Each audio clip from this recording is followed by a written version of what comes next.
এক পোলা এক মায়ের খুব ভালোবাসে, দুনিয়ায় আর কিছু চায় না মায়া ছাড়া। আচ্ছা। কিন্তু মায়া পোলাটারে পছন্দ করে না। ওহো।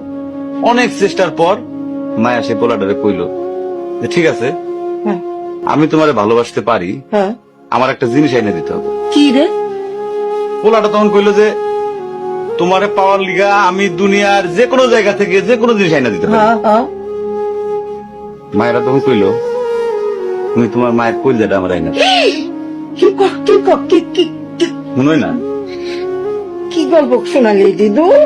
পোলা তখন দৌড়াইতে দৌড়াইতে তার মায়ের কাছে গেল, হ্যাঁ মারে যায় কইল হ্যাঁ মা আমি একটা মায়ের ভালোবাসছি, আমি তার ছাড়া বাঁচুনি, হ্যাঁ।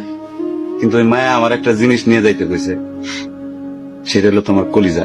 তুমি যদি তোমার কলিজাটা আমারে দাও, ওই মায়াটা কলিজাটা পাইলে আমার ভালোবাসবে। মা তখন কইল তুই আমার একমাত্র বুকের ধন, তোর সুখের জন্য আমি সবকিছু করতে পারবো। পরে মা বুকটা ফাইরা কলিজাটা বাইর করে পোলার হাতে দিল। আরে মা।